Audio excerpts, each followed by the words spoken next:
Wow, man, wow. Unbelievable. What an ending to SmackDown tonight.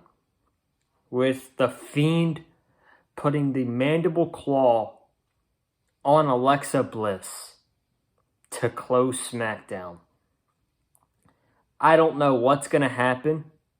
I can predict what's going to happen. But one thing for sure is, I think this is the most I have ever cared about Alexa Bliss. After that angle tonight with Bray Wyatt, this right now is the most I have ever cared about Alexa Bliss in her career. And I'm legit intrigued by what's going to happen with her, Bray Wyatt, and Nikki Cross. Is Alexa gonna turn on Nikki and Nikki be paired up with Braun? I legit don't know what's gonna happen. And sometimes we need that unpredictability factor on WWE TV. Some of the stuff they do is way too predictable. It's way too goddamn predictable. This shit right here, this is some unpredictable stuff. This is very unpredictable. And I do not know what's going to happen. But I'm invested. This is the most I have ever cared about Alexa Bliss in her career. And I just wanted to start off tonight's SmackDown review with that. But this is your SmackDown review tonight, ladies and gentlemen. I am Joseph Conlon, and tonight we are going to talk about tonight's SmackDown. It was fine. Usually on some weeks, it's not that good. A couple weeks ago, it was goddamn terrible. Tonight's show, I thought was fine. Not great, not amazing, but it was fine. And I'm going to give it a thumbs up show just for that ending alone.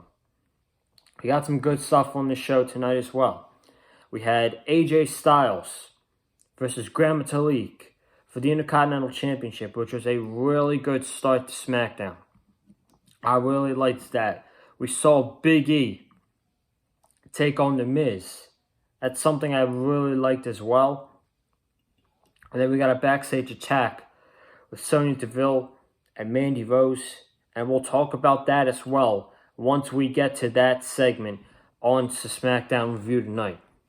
If you guys have not already, I need you to check out a couple things right here on the Big Fight Field channel. Number one, you got to check out the Monday Night Raw review from Monday. That is over 100 views. So I think each and every one of you who tuned into that review on Monday night. Number two, you got to check out the AEW review. Tonight, MJF cut the best promo of 2020. And then number three, you got to check out my NXT review that I uploaded yesterday morning.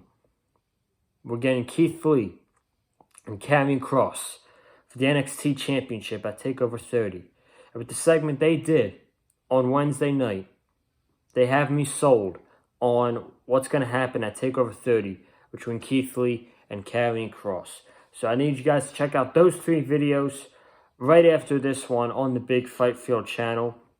And before we talk about SmackDown, I want to talk about some news. I got 3 news that have came out since yesterday that I want to talk about really quickly before we start tonight's SmackDown review. Let's start off with Eddie Kingston.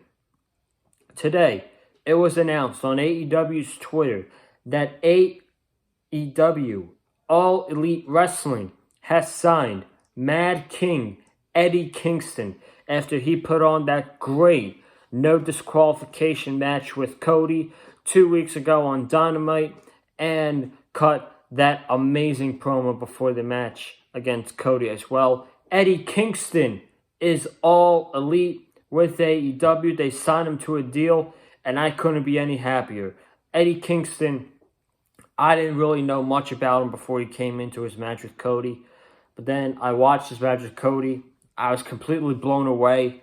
I was like, he had a great performance with Cody. I did some research. I watched a couple of his promos. The guy is one of the best promos in the business of professional wrestling. He is so damn good. He's so legit. He is credible. And he speaks some realism. Everything you hear out of Eddie Kingston's mouth is absolutely legit. And I couldn't be any happier that they signed this guy.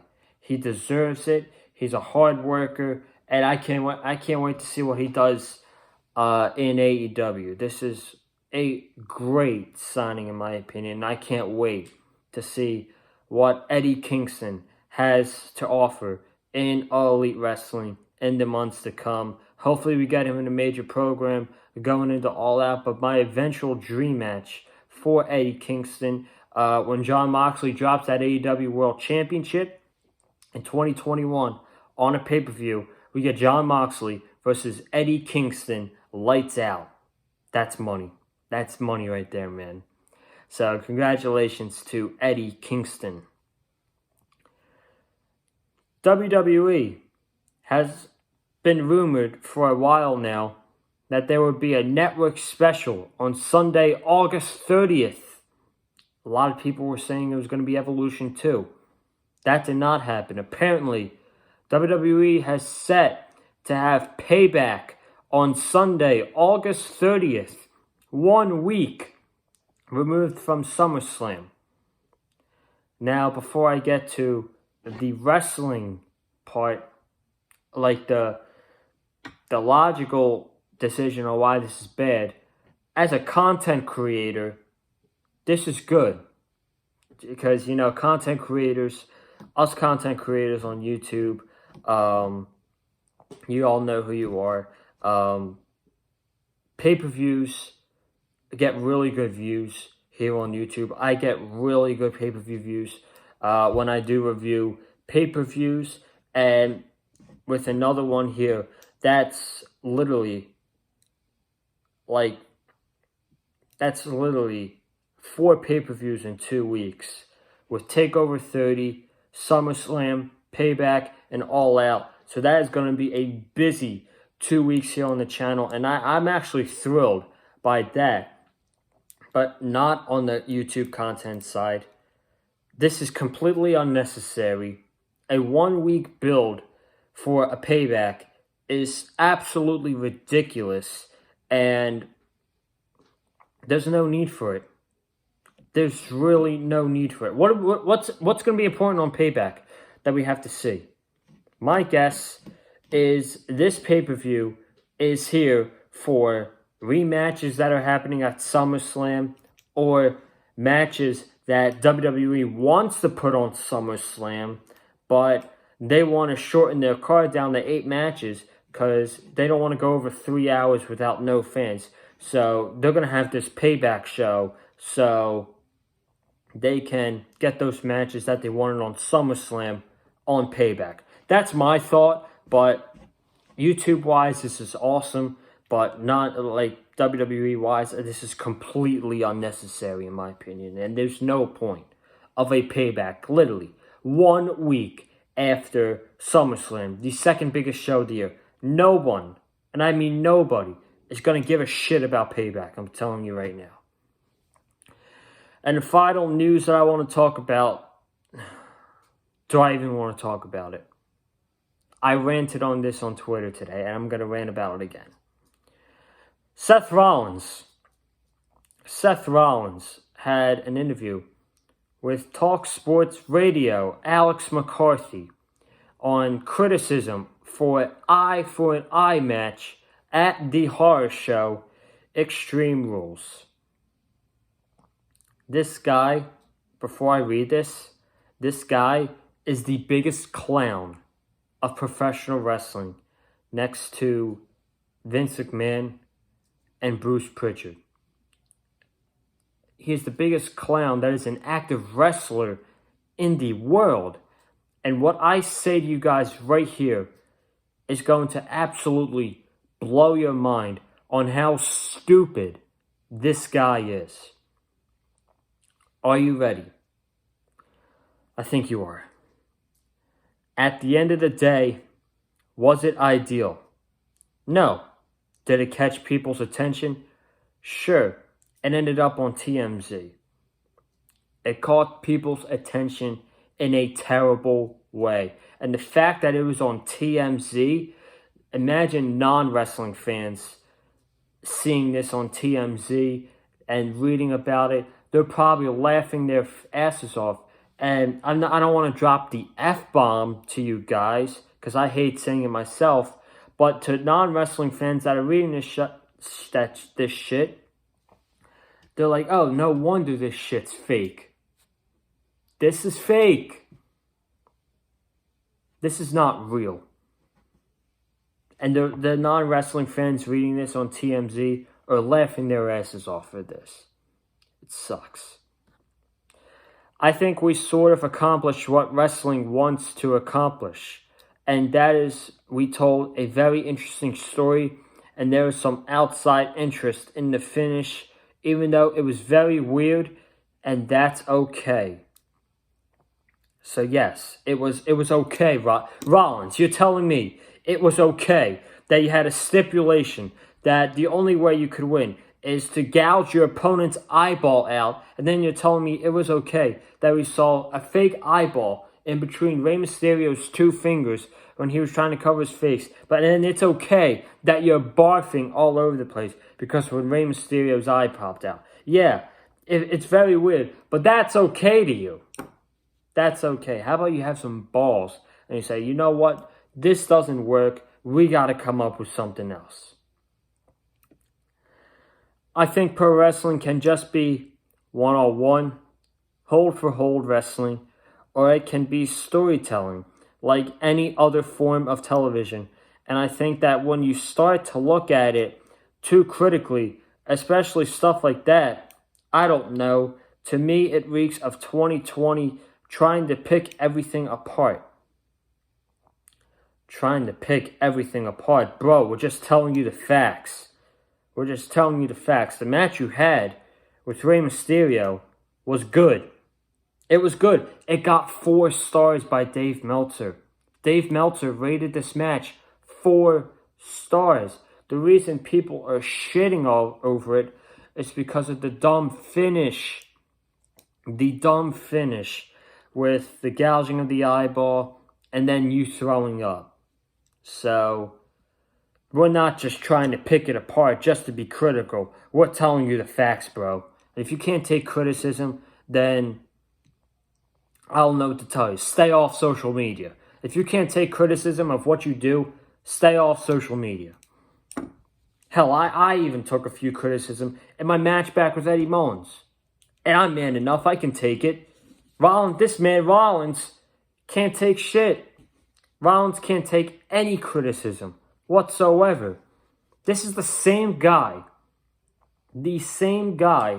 that defended Hell in a Cell. Same guy that is in this interview right now is the same guy that defended the finish of Hell in a Cell in his match with Bray Wyatt. Does it even shock you that Rollins is saying stupid shit like this? To me, no. No. And this is why people don't like Rollins. They don't like him because his character sucks. They don't like him because he sucks in the ring. Rollins is a great worker. Okay? Rollins is a very good worker. It's the shit he says on social media and in his interviews that people hate him for that. Then I'm going to finish off saying this. If you like the reincarnation in AEW, but you hate the eye for an eye match, you know what? You know what I mean? Then where are we really at here? First of all, the last thing I'm going to say, how dare you, okay, Rollins, how dare you compare yourself to the creative brilliance of Matt Hardy and the Lake of Reincarnation. Now, I don't know if he's talking about the Lake of Reincarnation with Bray Wyatt when he was in WWE, or the Lake of Reincarnation in AEW, because I don't really remember a match where there was a Lake of Reincarnation, unless he's talking about the spot in the Stadium Stampede with Santana and Ortiz. But even then, that was actually cool to see. That was actually fun. Matt Hardy and his creative brilliance, and you're comparing it to this shit? Again, how dare you disrespect a creative man like Matt Hardy in this way? You should be ashamed of yourself the way you talked in this interview. Ashamed. Absolutely ashamed of yourself. Rollins is never going to learn. He will never learn from his lesson. And that's the news and rumors. Let's get into SmackDown really quick. I'm already 16 minutes in. So let's start SmackDown. We got a Firefly Funhouse to start it off. Bray Wyatt looked like he had seaweed on his shirt. He took it off. He said he was still looking for Braun Strowman in the swamp, but he couldn't find him. He could not find Braun Strowman. Then he says, I never want to hurt Braun Strowman. I'm here to help Braun Strowman. And now he is awake. And he wants something that Braun has. And he will do anything to get what he wants from Braun Strowman. So that was that. Very simple start to SmackDown. Then we got right into the Intercontinental Championship match with Grand Metalik and AJ Styles. Now, I did not watch SmackDown last week, as you guys could tell. I posted a video about goddamn baseball on a wrestling channel. That's the interest level I had for SmackDown last week. But apparently Grand Metalik won a fatal 4-way number 1 contender match to get a shot at AJ Styles. And I asked myself, why does Grand Metalik even deserve to stand in the ring with a guy who's so good like AJ Styles? And I was like, this makes no sense whatsoever. But I'm not going to hold back the fact that Metalik is a very good wrestler. And when he can go, he can go. And he indeed went in this match with AJ Styles. This was a really good match to open up SmackDown. They taught a good story with Styles going after Metalik's leg to eventually set up for the calf crusher. Metalik did some rope work, the king of the ropes. Nice offense from Metalik against AJ Styles. And then Styles, like I said earlier, working on the knee to set up the calf crusher. Eventually got the calf crusher in. I was like, Metalik's tapping out. And Grand Metalik tapped out. AJ Styles is still the Intercontinental Champion. Really good match to open up SmackDown. Metalik did impress me in this match, but we all knew Metalik wasn't going to win the Intercontinental Championship from my boy AJ Styles. So that was the way SmackDown opened. Who is going to face AJ Styles at SummerSlam? Well, they had a guy in Matt Riddle. Until they effed it up. I believe it was like 3 weeks ago. They screwed that up about 3 weeks ago. 3 or 2 weeks ago. I'm not really sure. And now he's not in the chase. The only guy I can really think of is Big E. Yet it's too early for Big E, in my opinion. You got to build up Big E to the fact that he's credible enough to go up against a guy like AJ Styles in the September, in the October, and then take the Intercontinental Championship off of AJ Styles. But for now, tonight Styles retained over Grand Metalik and a really good opener. Jeff Hardy then came out to cut a promo.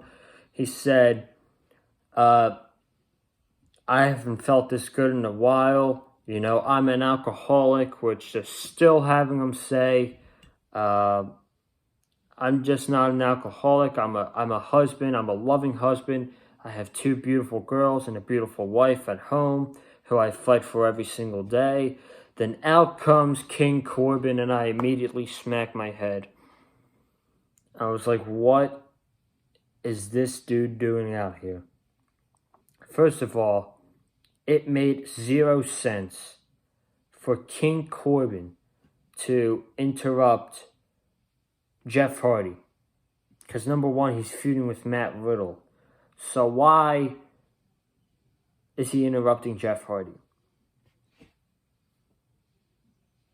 It's the logic, folks. It's the logic. But King Corbin came on, and I immediately went to the bathroom. Then I came back, and we got into King Corbin versus Drew Gulak, and I barely paid attention to this one as well. And Corbin actually went for the deep 6 on Gulak. Riddle came out. Gulak rolled up Corbin. Corbin kicked out at 2. Corbin hit End of Days on Gulak. King Corbin beat Drew Gulak. Out comes Matt Riddle. He attacks Corbin. He gives Corbin a knee to the face. And then, out of nowhere, Chad Gable comes out and gives Riddle a German suplex. And they were talking about it earlier. Corbin and Gable were backstage earlier, and they were talking about money.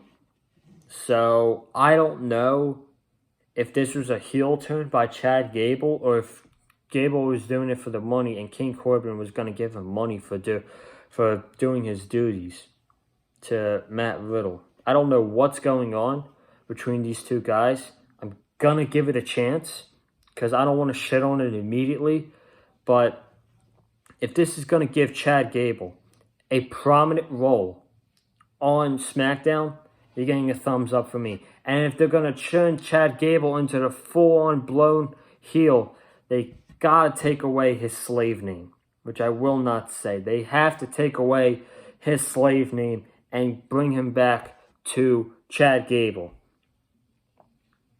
And then they pair him with Baron Corbin. I'm going to give it a chance, see where it goes. Hopefully it's good, and let's move on. We got Big E versus The Miz singles match. This was fine. It went a little bit too long in my opinion. But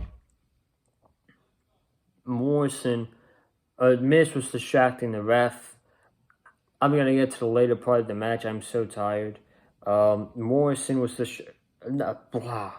Miz was distracting the ref. Morrison hit an enziguri to Big E. Miz hit skull crushing finale, and I thought that was the end of the match, and I was about to panic, but then Big E kicked out. Big E hit a leg muffler on The Miz, and The Miz tapped out, so Big E got his first win.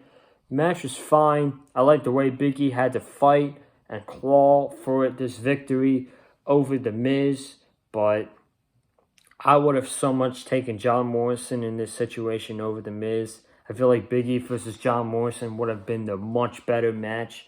And The Miz, man, I don't know what it is, but The Miz sucks. Okay? The Miz and Morrison, they're terrible. I cannot stand them. Morrison, I cannot wait until Morrison gets away from The Miz. When Morrison gets away from The Miz, like Big E's getting a singles push now, Morrison needs to get a singles push. Miz needs to be off TV because The Miz sucks in the ring. He's so soft. You can just tell. Anything that The Miz does doesn't hurt. His kicks to the chest, his running knees to the corner, his backbreaker, nothing that The Miz does hurts. And The Miz is king of soft style. Big E wins. Fine match. Let's fly through this one, man. Holy shit, this match was terrible. This match sucked. We had Lacey Evans versus Naomi. They had 5 minutes, and they only deserved 5 minutes. I'm not shitting on Naomi. She is very talented. But the fact that they're putting her in a program with Lacey Evans, and she's stuck in the ring with someone so bad as Lacey Evans, it's pathetic. And I feel so bad for Naomi. I really, really do. I feel so bad for her. She does not deserve this. She doesn't deserve to be in the ring with Lacey Evans.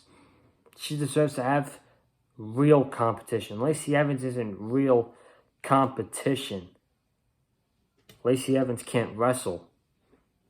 Just look at what happened when Naomi tried to attempt an outside Canadian destroyer. So Naomi slid outside the ring. She grabbed on to Lacey Evans. Naomi flipped. And Lacey just fell back. She literally just fell back like this. I wish I could play the clip for you guys. But I'm a little too lazy to stop the video and play the clip. I'm trying to get this done, hopefully, in the next few minutes. And then Naomi rolled up Lacey Evans for the win. We all knew this was going to happen. 50-50 booking garbage. I hate it. This match sucked. Lacey Evans can't wrestle. The fact that Lacey Evans has been on the main roster for over a year now, and she is just as bad as she started, it's pathetic. I find it absolutely pathetic that she's not getting better. She's not getting better. And that's her fault. That's her fault for not getting better. She should have been progressing, training, wanting to work hard. It's the same shit. She hasn't gotten better. Before I get heated, moving on. We had Mandy Rose backstage getting ready for a date with Otis. And Sonya Deville attacked Mandy. She brutally attacked Mandy. She took her arms, stomped her to the ground, and Mandy's face was all busted open. Then she was like, what can I do to Mandy Rose? What can I do to Mandy Rose? And Sonya Deville was so psychotic. She was a psychopath during this. She took a pair of scissors and she cut strips of Mandy Rose's hair. She cut it twice. Then she's screaming. She's being even more psychotic. She's like, what can I do more to Mandy Rose? She takes a razor. She takes a razor. And she wants to shave Mandy Rose's hair off. And then official stop her. And that's the end of the segment. This was great. This was absolutely great. I love the fact that Sonya Deville is this psychotic.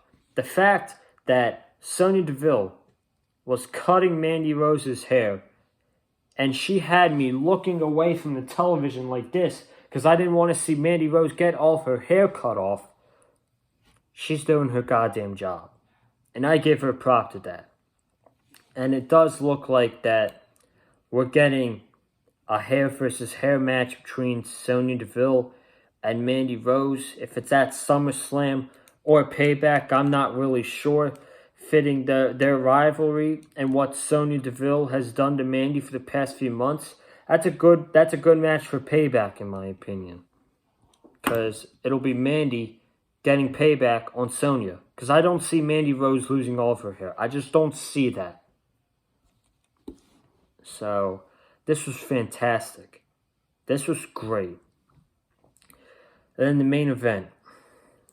This wasn't really about the match. We all knew what was going to happen. Bayley won, of course. She won clean this time. Sasha and Bayley tried to do the same finish at Extreme Rules. Nikki got the grass knucks that said boss on it. She threw the grass knucks at Sasha. She's like, what the hell are you doing? And they were doing a series of roll-ups. Bayley caught her. Bayley hit her with her head driver. And she won. Bayley retained the SmackDown Women's Championship. After the match, Alexa tried to help up Nikki. Nikki kept blowing her off and blowing her off. She said, Alexa, not right now, not right now. She tried to help her. Nikki got up. She pushed Alexa. Nikki walks to the back. And the lights go out. And it's clearly The Fiend. The Fiend shows up behind Alexa. He's walking around her with his hand on top of her. And then he brings his hand up like The Undertaker. Brings it around. Brings his hand down. Puts it up to her mouth. And he gives her the mandible claw. And like I said, this was by far the best thing on the show. The ending was so good. So good. And I don't know where this is going next. I really don't. And like I said in the intro of this video, WWE needs to bring out that unpredictability factor. Tonight they brought it out. I have no idea where they're going with this. And this is the most I have ever cared about Alexa Bliss in her career. It really is. That was the way SmackDown went off the air. What happens next week on SmackDown? I don't know. But I'll be here to cover it for sure. Unless I'm working. But that's the SmackDown review tonight. And the news and rumors here on the Big Fight Field channel. I want to thank you guys for watching this review tonight. If you have not already, subscribe right here on the Big Fight Field channel. We're on the road, man. We're on the road to 200 subscribers right here on the Big Fight Field channel. 39 subscribers away. So if you guys have not already, better hit that subscribe button, man. You better hit it. Comment down below. I want to know your thoughts on tonight's SmackDown, and I want to know your thoughts on the news and rumors. Seth Rollins being an idiot and talking about the criticism of the eye for an eye. Eddie Kingston going to AEW and Payback on August 30th. And I want to know your thoughts on tonight's SmackDown as well. Everything. Comment down below. DM me on Twitter. I don't care. I really don't care. If you want to DM me, it's like, hey, I saw your review. This is what I thought of SmackDown. Cool. I'm all for that. Like this video.